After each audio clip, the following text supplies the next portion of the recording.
네, 여러분 안녕하세요. 문선생입니다. 오랜만에 업로드를 하게 됐는데요. 일단은 역시나 건강에 문제가 있었기 때문에 좀 쉬는 시간을 가졌습니다. 여러분들도 건강 조심하시길 바랍니다. 오늘 다뤄볼 영상의 주제는 윤석열 정부의 부동산 정책에 관한 것입니다. 역시나 이 정부라는 존재는 부동산 투자에 있어서 가장 큰 파트너가 될 수도 있고 가장 큰 적이라고 표현하기엔 좀 그렇지만 어쨌든 나를 통제하는 그런 상대가 되기도 하는데요. 그런 측면에서 정부가 어떤 정책을 들고 오느냐는 굉장히 투자자에게 중요한 요소이겠죠. 특히나 이렇게 정권이 바뀌게 되면서 기존의 주택시장을 컨트롤해왔던 방식이 많이 달라질 것이라는 점, 그 점을 염두에 두면서 오늘 이제 윤석열 정부의 부동산 정책에 대해서 좀 가볍게 다뤄보는 시간을 갖도록 하겠습니다. 첫 번째로 이 윤석열 정부의 부동산 정책은 제가 생각하기에 크게 세 가지 틀에서 만들어져 나갈 것이라고 생각이 듭니다. 첫 번째로 기존 정부는 규제와 수요 차단을 통해서 가격을 안정시키려고 노력해왔다면 이번 윤석열 정부는 규제 완화와 공급을 통해서 가격을 안정화시키겠다라는 전략을 갖고 있는 것 같고요. 그리고 기존의 이사 공급 대책이나 공공이 시행자가 되는 공공개발 중심의 전략이었다면 이제 새로운 정부에서는 민간 중심으로 개발을 해 나갈 것이라는 게 두 번째로 중요한 전략. 그리고 마지막으로는 기존에는 이제 신도시라는 외곽 지역의 택지 개발을 통해서 공급을 하는 방식, 그리고 많이 비판받아왔던 낙후된 지역의 벽화를 칠해주면서 다시 잘 살아보라고 하는 도시재생 방식을 넘어서 이제 낙후된 도심 지역을 재개발하고 주거 환경은 좋지만 이제 집만 낙후된 그런 지역들의 낡은 아파트를 헐고 새롭게 짓는 재건축 중심으로 공급을 확대해 나갈 것이라는 게 이번 윤석열 부동산 정책이라고 할 수 있겠습니다. 윤석열 정부가 이제 5월 달에 집권을 하게 되어도 국회 동의 없이 즉시 추진할 수 있는 것들이 있을 거고요. 이른바 시행령이라고 하죠. 대통령과 장관들이 시행 규칙과 시행령을 변경해서 즉시 진행할 수 있는 것들. 그러면 이런 것들은 윤석열 정부의 공약에서 이제 빠르게 지켜질 수 있는 부분들일 거고요. 두 번째로 여야 합의가 원만해서 소수당인 여당이 이제 야당과 합의해서 처리할 수 있는 것. 그러니까 그런 공약들은 국회 동의가 쉬운 것. 그리고 마지막으로 야당은 죽어도 이건 안 해주겠다라고 하는 걸 보면 이건 2024년 총선 이후에나 가능할 것이라는 것. 세 가지로 나눠질 수 있을 것 같습니다. 결국에 이 공약이 실행되고 실현 가능해지는 데 있어서 속도 부분과 관련이 있는 것이고 우리가 어떤 정책을 기대하고 시장에서 판단을 할 때 이 정책은 곧 바뀔 거야. 이 정책은 야당이 합의해 줄 것 같으니까 조금 시간이 걸리더라도 곧 될 것 같고 어떤 거는 이거는 뭐 여야가 합의가 안 되면 절대 일단 어렵겠구나. 이런 부분들로 나눌 수 있을 것 같아요. 그래서 윤석열 정부의 부동산 정책을 이제 7가지 측면에서 나눠서 봤는데요. 먼저 재건축. 이 부분은 안전진단 규제하고 재건축 초과이익 환수제 부분으로 볼 수 있을 것 같고요. 분양제도는 기존의 가점제 100%로 운영되어 왔던 것들이 추첨제가 어떻게 확대될 것이냐, 그리고 임대차 제도에 있어서 임대차 3법과 그리고 지금은 사라진 임대사업자가 다시 부활할 수 있을 것인지, 일기 신도시의 재건축은 어떻게 진행될 것인가, 그리고 대출은 지금 현재 굉장히 타이트하게 묶여져서 최대 LTV 40%로 되어 있는 게 어떻게 하면 80%로 바뀔 수 있을지, 그리고 마지막으로 세금 부분 관련해서 양도세와 보유세와 취득세를 윤석열 정부가 어떻게 바꿔나갈지에 대해서 오늘은 좀 이야기해 보려고 합니다. 첫 번째로 재건축과 관련된 이야기를 하고 싶습니다. 이제 안전진단 구조안전 비중을 축소하겠다라는 건데 이게 무슨 말이지? 라고 한다면요. 다음 화면을 잠깐 먼저 보도록 하겠습니다. 첫 번째로 재건축을 할 때 안전진단 평가 항목에 가중치가 정해져 있어요. 예를 들면은 이 아파트가 반드시 30년이 되었다고 재건축을 할 수 있는 게 아니고 구조 안전성 측면에서 얼마나 낙후돼서 위험한가를 하는 게 50%를 차지하고 있습니다. 말하자면 실제 이 건물이 정말 위험해야지 재건축을 할 수 있다는 비중이 50%라는 말이고요. 일례로 우리가 좀 주차장이 부족해서 불편해, 아파트 엘리베이터에서 지하 주차장이 연결되어 있지 않아서 불편해, 이런 주거 환경과 관련된 부분들, 그런 것들은 15%의 비중을 차지하고 있습니다. 근데 과거에 박근혜 정부 때 보시면은 아파트가 아파트 건물이 위험한 그 비중이 차지하던 거는 20%에 불과했고 주거 환경이 40%였기 때문에 실제로 이 건물이 정말 부서지기 직전이 아니더라도 재건축을 할 수 있는 여력이 많이 있었거든요.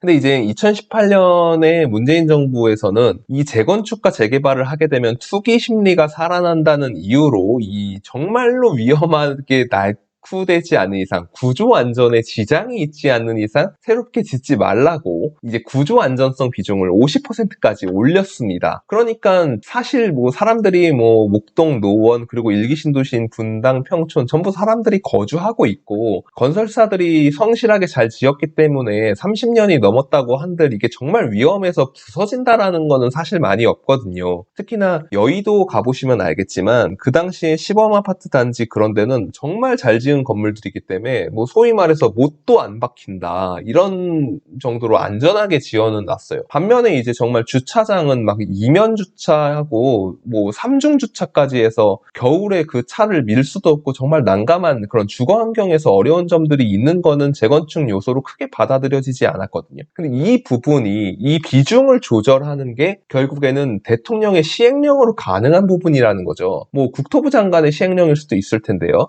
어쨌든 행정부에서 해당 단지의 재건축 통과가 원활해지도록 이 규칙 자체를 비중을 조절해 줄 수 있다는 겁니다. 그럼 이를테면 이 건물이 정말 낙후됐다라는 것 비중은 축소되고 위험하다 이런 비중은 축소되고 여기 살기 불편해요라는 그런 그런 현상들을 많이 집어넣어주면 재건축 요건이 쉽게 되는 거겠죠. 이게 바로 재건축 공급을 촉진하는 효과를 즉시 가져올 수 있다. 국회 통과 없이 행정부의 집권 이후에 바로 시행이 가능한 부분들이고 재건축을 할 때 이제 가장 중요한 게 역시 돈 아니겠습니까?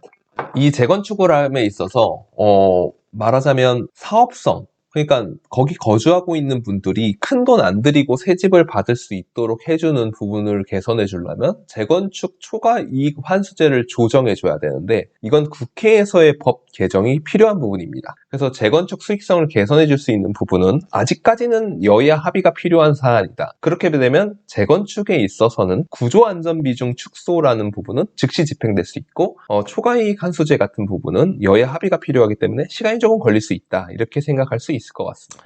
두 번째로 분양제도입니다. 분양제도.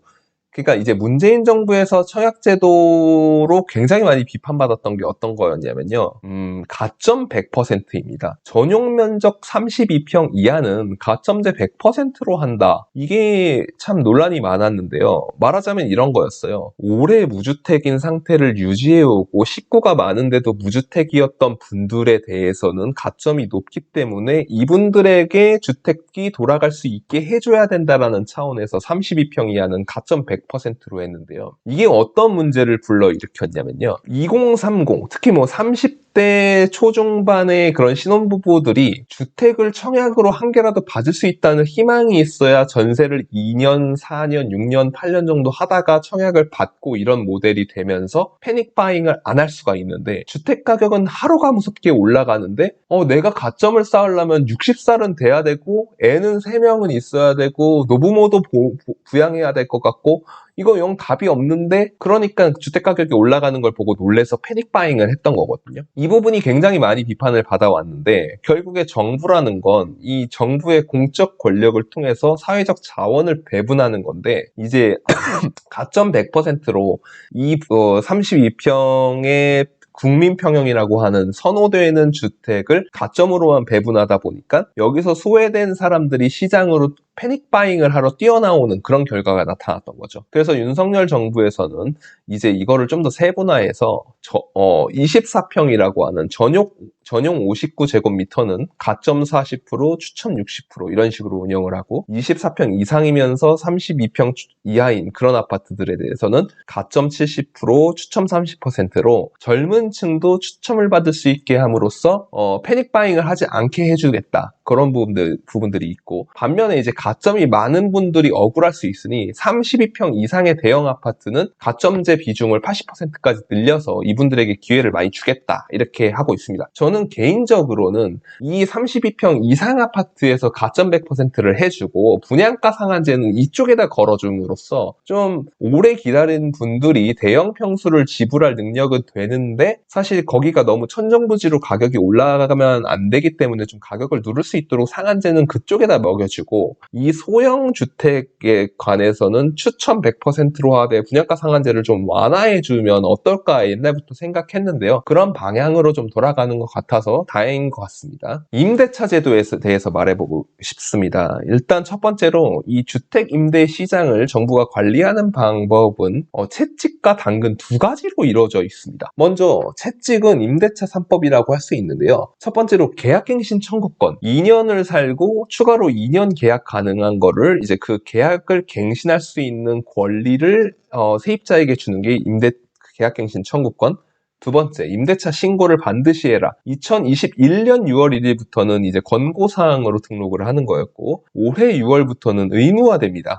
그래서 주택 매매에 관한 실거래 신고 의무는 2006년부터였는데, 거의 15년 이상 지난 지금부터, 이 임대차 신고가 의무화됐고요. 마지막으로 전월세 상한제인데요.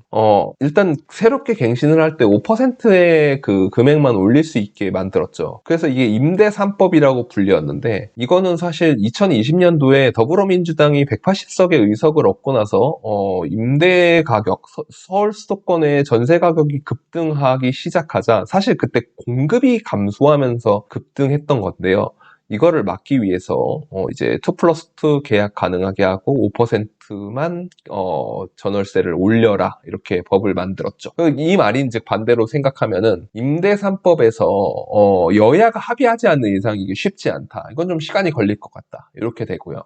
이 임대 3법이 뭐 취지는 좋았을 수 있으나 부작용이 나타났던 이유가 전세를 원하는 수요는 끊임없이 들어옵니다. 뭐 신혼부부들도 들어와야 되고 어떤 집들은 이사도 가야 되고 뭐 자녀 교육이라든가 노부모 부양이나 뭐 일자리 때문에 이사를 가면서 수요들은 계속해서 증가하죠. 그리고 인구는 감소하고 있지만 세대와 가구의 분파 속도가 점점 빨라져가지고 동일한 인구임에도 가구 수들이 증가하는 모습을 보이고 있는데 이런 겁니다. 이제 기존에는 아파트 단지가 1000세대이고 그중에 100세대가 전세 만기가 되면은 100집이 부동산의 물건 공인중개사에 이게 풀리게 되면 이 물건들끼리 세입자를 받기 위해 경쟁해야 되기 때문에 가격이 쉽게 올라가기가 어려웠습니다. 근데 지금은 뭐 98집이 다 그냥 계약갱신 청구로 5%만 올리게 되니까 두 집이 삐쭉 튀어나와서 이게 가격을 이제 좌지우지하면서 쭉 끌어올리는 역할이 됐거든요. 말하자면 다른 주택들을 누르니까 그 에너지가 한두 군데로 축 올라가면서 전세 가격이 팍팍 뛰는 현상이 나타났습니다. 그래서 이제 윤석열 정부에서는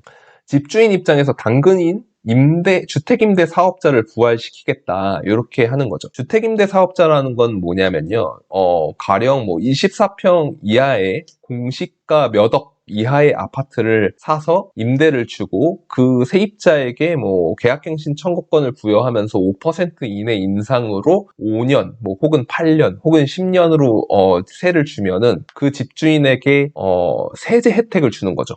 이를테면 당신이 주택임대 사업자로 등록한 주택은 종합부동산세에서 합산하지 않겠다. 즉 재산세만 내라. 이렇게 하는 방식도 될 수 있고요. 또 당신이 임대준 주택 외에 당신이 살고 있는 집도 있으면 그걸 거주주택이라고 합니다. 거주주택. 이게 이제 세법상 용어인데요. 거주주택이 이제 비과세를 못 받잖아요. 보통 2주택이면 이제 일반과세나 혹은 양도소득세 중과세를 받게 됩니다. 근데 아니야, 너가 임대를 준 집은 그냥 빼줄게. 너는 1주택인 걸로 쳐줄게. 그럼 너는 비과세도 받을 수 있어. 이런 식으로 이제 혜택을 주는 것. 그리고 마지막으로 취득세. 옛날에 이제 오피스텔을 신규로 짓는 오피스텔을 산 사람들 혹은 미계약, 미분양의 아파트를 매수해서 임대를 준 사람들은 거기에 취득세를 좀 혜택을 주곤 했거든요. 이것들이 사실은 전부 국회 통과가 이제 필요한 사항인데 지금 현재 윤석열 정부의 부동산 정책을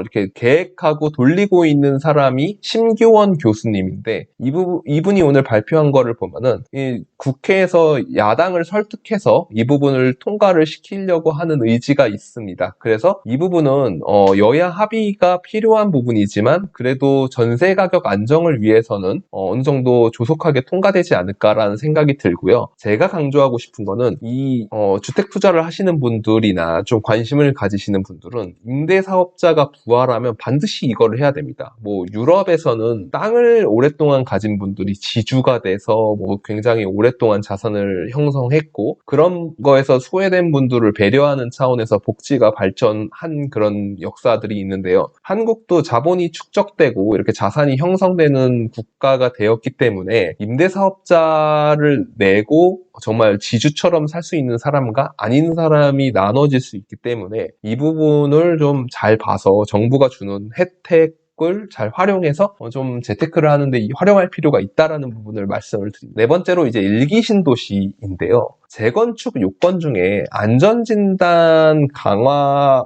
부분이 있고 주거환경 부분, 아까 첫 번째 챕터에서 말씀드린 부분, 이 부분에서 분당이나 일산 같은 데가 사실 안전진단에서 통과하기가 굉장히 어려울 수 있습니다. 왜냐하면 정말 이 아파트들이 무너지는 그런 위험을 갖고 있는 데는 별로 거의 없다고 보면 되기 때문에, 다만 일기 신도시에 거주하고 있는 사람이 30만 세대, 수도권만 30만 세대가 될 거고 아마 이분들이 한 100에서 150만 명 정도는 최소한 분당, 일산, 평촌, 삼본 그리고 부천 중동에서 거주하고 계실 텐데, 결국에 이분들이 한 번에 이주를 하게 되고 재건축을 하게 되면 전월세난이 또 일어날 수 있습니다. 그래서 3기 신도시에 어느 정도 이게 버퍼를 가지고 이 이주 수요를 흡수했다가 다시 돌려줄 수 있는 그런 게 완성이 되어야 좀 원활하게 진행이 될 수 있다. 그래서 용적률이 낮고 대지 지분이 높은 지역을 선점하는 것도 굉장히 중요한데, 이 부분이 장기간 표류할 수 있는 거를 염두에 두고 오랜 기간 돈이 묶이지 않도록 전략을 잘 세워서 접근할 필요가 있다고 생각합니다. 다섯 번째, 대출 규제. 문재인 정부에서 가장 많이 비판을 받았던 부분인데, 이제 실수요자들까지 대출을 너무 억조여 놔서 이제 그분들이 주택을 매수하기 어렵게 했다라고 해서 새 정부에서는 이 부분을 많이 풀어주겠다라고 공약을 했는데요. 현재 9억 이하는 40%를 빌려주고 9억에서 15억 사이는 20%, 그리고 15억이 넘으면 0%가 됩니다. 그래서 혹시 어떤 분들은 16억짜리 아파트를 사면 9억에 이하 40% 3억 6천에 9억에서 15억 구간 20% 해가지고 1억 2천 더하기 4.8억만 빌려주나 보다라고 하는데요. 아닙니다. 15억이 넘는 주택은 아예 안 빌려줍니다. 그런데 여기서 잠깐 생각해보면 강남의 15억 이상 주택들이 신고가를 경신하면서 계속 올라가는 경우들이 많이 보이는데, 이 경우는 현금 100%로 샀다는 이야기죠. 전세금을 제외하면. 굉장히 이제 금융의 영향을 덜 받는 분들이 이렇게 돈을 많이 신고가를 경신하면서 사고 있다, 이 부분을 생각할 수 있고요. 그래서 새 정부에서 개선하려는 안은 생애 최초로 주택을 사시는 분들은 LTV 80%를 적용해 주겠다. 실수요자는 지역 상관없이 70%를 적용한다. 다주택자는 뭐 40%, 30%, 20% 이런 식으로 낮춰간다는 방식을 제안을 했는데, 결국에는 DSR이 관건입니다.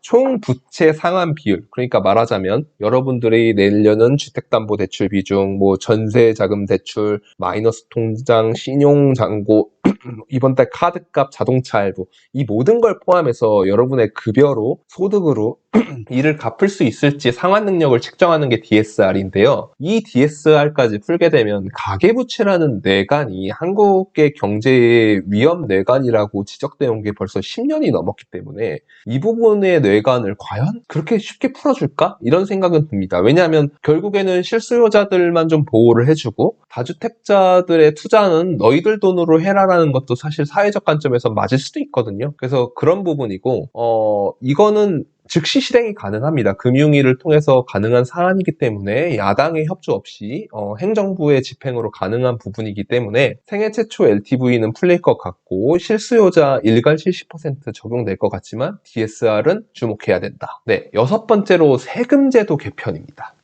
지금 이제 양도소득세, 보유세, 취득세 이 세제 부동산 관련해서 3종 세트로 되어 있는데요. 이제 사실은 취득세가 첫 번째죠. 들어갈 때. 그리고 보유하는 두 번째 단계에서 재산세와 종합부동산세인 보유세가 있고 마지막으로 털고 나올 때 양도소득세라는 걸 내게 됩니다. 근데 지금 양도소득세가 6%에서 42%까지 법제도가 되어 있고 경우에 따라서 10%, 20%포인트 정도가 또 중과되면서 최대 75%까지 양도소득세를 내게 되는데요. 이를테면 분양권 같은 경우 1년 미만을 보유하고 있다 매도하게 되면 70%의 세율을 내게 되어 있고 2년 미만에는 60% 이렇게 되어 있습니다. 근데 이게 그러니까 주택가격 안정을 논하면서 투기 수요 차단을 위해서 양도소득세를 올려야 된다라고 말씀하시는 분들은 주로 이제 이 투자 수익률을 악화시켜서 투기에 대한 심리를 꺾어야 된다라고 하고 있는데요. 일리는 있습니다만 문제가 뭐냐면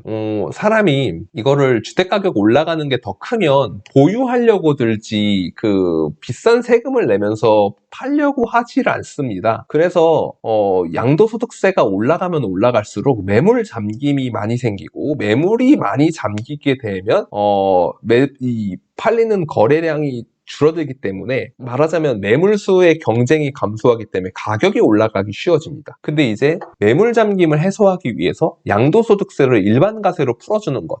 근데 이명박 정부 당시에도 이 부분을 빨리 시행을 했었거든요. 그래서 이 부분을 좀 시행을 할 것 같고 한시적으로 완화하겠다라는 공약은 지난 대선 때 민주당의 이재명 후보도 약속했던 부분이기 때문에 근데 대신에 이제 이재명은 1년을 약속했었고 윤석열 후보는 2년을 약속했기 때문에 여야 합의사항이긴 하지만 통과 가능성이 높고 매물이 나오는 걸 목표로 빨리 진행될 수 있다 이렇게 보면 될 것 같습니다. 두 번째로 이제 종부세인데요.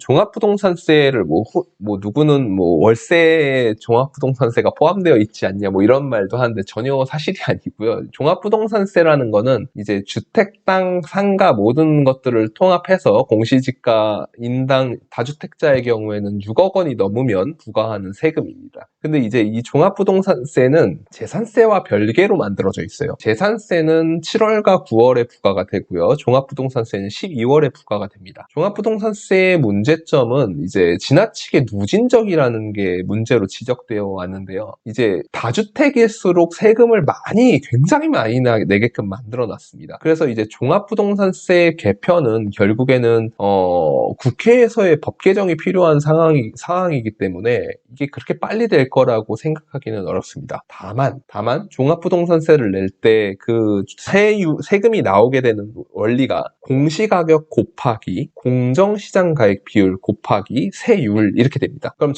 행정부가 할 수 있는 건요. 국회의 동의 없이 이 공정시장가액 비율을 조정하고 세부담 상한선 전년 대비 당신이 낸 세금이 너무 많네요. 요만큼만 내세요. 이렇게 조정해 줄 수 있는 부분들이 있거든요. 그래서 공정시장가액 비율이 원래는 70%, 75%, 80% 이런 식으로 올려온 건데 이 부분을 다시 지금 95%까지 되어 있는 걸 다시 이제 좀 80%, 75% 이렇게 낮춰주면 종합부동산세 감세가 이루어질 거고요. 그리고 전년 대비해서 너무 많은 세금을 내지 않도록 세부담 상한선을 조정할 수 있다. 이 부분은 행정부 단독으로 가능하다. 이렇게 되고요. 마지막으로 취득세 부분은 지금 현재 6억 이하 주택을 매수하실 때 실제 거래가에서 6억 이하면 1.1%, 6억에서 9억은 2.2%, 그리고 9억 이상의 주택은 3.3%로 되어 있는데 최대 법인이나 다주택자 같은 경우는 13.2%도 내고 있는데 이 부분은 지금 조정지역이냐 비조정지역이냐 그러니까 규제지역이고 투기 가열지구면 세율이 높고 아니면 낮고 이런 식으로 되어 있는데 이 규제지역을 이른바 핀셋 규제 이 핀셋 규제를 조정하는 측면으로 취득세 자체를 좀 건들기보다는 이걸로 영향을 주지 않을까 그렇게 생각을 해봅니다. 그래서 이제 세금 부분에서는 양도소득세가 첫 번째로 완화될 것이라고 저는 생각을 합니다. 가령 지금 주택가격이 많이 올라 있는 상황에서 보유세를 너무 많이 감세를 해주면 주택 매물이 안 나오는 경우도 있을 수 있고 취득세만 낮춰져 버리면 투자 수요만 증가시킬 수가 있는데 양도소득세를 먼저 낮춰서 이 시장의 매물을 많이 늘려서 가격 간의 경쟁을 유도하고 시장가 하락을 좀 유도하는 측면으로 양도세 완화. 두 번째로 보유세가 너무 빨리 올라왔기 때문에 이 부분에서 이제 지지 세력에게 화답하는 차원에서 좀 이 보유세, 종합부동산세나 재산세의 부담을 감면시켜주는 것. 그리고 마지막으로 취득세 부분인데 이 취득세는 제 생각에는 1주택자나 뭐 생애 첫 구매 이런 분들한테 좀 완화해 주지 않을까 그렇게 생각이 듭니다. 네, 이렇게 해가지고 6가지 측면에서 살펴봤는데요. 역시나 정말 이 부동산 정책이라는 게 정부의 규제에 영향을 굉장히 많이 받기 때문에 사람들이 관심이 많은 것 같습니다. 제가 드리고 싶은 말씀은 좀 열심히 한다라는 그런 열심히 해야 한다라는 강박 때문에 주택을 빨리 사야 돼. 새 정부에서도 주택 구매를 하면은 가격을 올려서 내가 자산을 늘릴 수 있을 거야 라는 생각을 할 수 있지만요. 결국에 정부라는 집단은 생각해보면 이런 겁니다. 오세훈 시장이 집권하고 나서 굉장히 많은 부분을 정상화시켰지만 투자자들이 예상하지 못했던 부분들로 움직였던 건 토지거래 허가구역을 늘리고 이걸 국토부와 함께 움직였다는 건데요. 여야를 막론하고 정치 지도자들이 집값이 급등하는 거를 원하지 않는다라는 거는 왜냐하면 사회적 문제나 경제적 문제를 야기할 수 있기 때문에 그러겠죠. 다만 이거를 해결하는 방식이 뭐 공급이냐 규제냐 이게 달라지는 것 뿐이지 둘 다 목적은 어떤 안정이라는 걸 목적으로 두고 있다고 가정을 한다면 급속하게 투자자들한테 돈을 쉽게 벌게끔 해주겠다라는 식으로 그렇게 시장을 확 풀어버릴 것 같지는 않다는 생각이 듭니다. 그래서 정부 규제에 그리고 정부가 만들어주는 그런 주택임대 사업자와 그런 세제 혜택을 주는 제도들을 잘 활용할 생각을 하는 게 더 알맞고 합리적인 대응 방안이라고 생각을 합니다. 일례로 박근혜 정부에서 미분양과 미계약분의 주택들을 해소하고 그리고 전세 가격 안정을 위해서 임대차 사업을 많이 활성화시켰는데 이게 결과적으로 당시에 그런 전세 가격을